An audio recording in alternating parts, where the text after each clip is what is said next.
যদি কোনো কোরআনের হাফেজ অথবা যার পবিত্র কোরআনে কারিম তেলাওয়াত সহি শুদ্ধ আছে, এমন কোনো পরহেজগার মানুষ যদি সায়াকুলু লাকাল মুখাল্লাফুনা মিনাল আ'রাবি এখান থেকে কওমাম বুরা অতটুকু পর্যন্ত কোরআনের আয়াতগুলো পাঠ করে রাত্রে শুয়ে থাকে, ঘুমিয়ে থাকে, তাহলে সেই ব্যক্তি তার যদি কোনো জিনিস চুরি হয়ে যায় ৭ দিনের মধ্যে তার চুরি হয়ে যাওয়া মাল ফেরত পাবে এবং চোরকে সে স্বপ্নে দেখতে পারবে। আসহাবে কাহাফের নামগুলো লেখে যদি জাফরান কালি দিয়ে সাদা কাগজে লিখে যদি আপনি ঘরের দরজা অথবা দোকান পাটের মধ্যে লটকিয়ে রাখেন, তাহলে আপনার ঘর নিরাপদ থাকবে এবং আপনার দোকানের মধ্যে বরকত হবে। রাত্রেবেলা চলাফেরা করা অবস্থায় যদি আপনি বেশি ভয় পান, কোনো দিকে সফর করা অবস্থায় যদি আপনি ভয় পান, তাহলে সফরের করার আগে একবার আয়াতুল কুরসি পাঠ করে আপনার বুকের মধ্যে ফু দিয়ে এরপরে সফর করবেন, ইনশাল্লাহ আপনি রাস্তাঘাটে নিরাপদে থাকবেন। সকালে ফজরের নামাজের পরে অথবা মাগরিবের নামাজের পরে এই ২ টাইমে যদি আপনি ৩ বার করে বিসমিল্লাহিল্লাযী লা ইয়াদুররু মা ইসমিহি শাইউন ফিল আরদি ওয়ালা ফিস সামাই ওয়া হুয়াস সামিউল আলিম এই দোয়াটা পড়েন, তাহলে রাত এবং দিনের ২৪ ঘন্টায় আপনি বিভিন্ন বিপদ-আপদ থেকে নিরাপদে থাকবেন।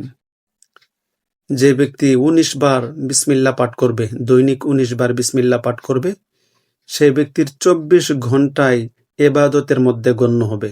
৫ ঘন্টায় ৫ ওয়াক্ত নামাজ এবং এরপরে ১৯ বার বিসমিল্লাহ। এই আমলটা যদি করে যেতে পারেন, তাহলে ২৪ ঘন্টায় আপনার আমলনামায় নেকি লেখা হতে থাকবে ইনশাল্লাহ। আপনার সফলতার গল্প কারো কাছে শেয়ার করবেন না।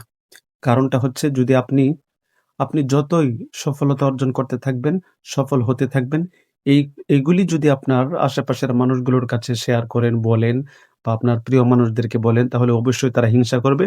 হিংসার মধ্যে একটা জাদু থাকে, ঠিক আছে?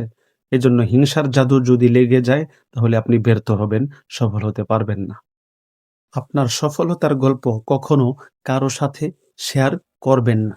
যদি শেয়ার করেন, তাহলে অবশ্যই আপনি ব্যর্থ হবেন। মানুষের সুখ দেখে, শান্তি দেখে, সফলতা দেখে আপনার হিংসা হয়, তার মানে আপনি জীবনে কখনো সফলতা অর্জন করতে পারবেন না। মাগরিবের নামাজের পরে অথবা এশার নামাজের পরে মানুষের সাথে কথা বলার আগে ১০ বার দুরূদ শরীফ, ১০ বার আস্তাগফিরুল্লাহ পাঠ করে ইয়া কাবিদু এটা ২১ বার পাঠ করবেন। যে কোনো দুশমন আপনার দুর্বল হয়ে যাবে এবং দুশমন আপনার কোনো ক্ষতি করতে পারবে না। প্রতিদিন ২০০ বার করে আল্লাহ পাকের নাম ইয়া রাজ্জাকু এটা পাঠ করতে থাকুন এবং আগে পরে ১০ বার করে দুরূদ শরীফ পাঠ করবেন।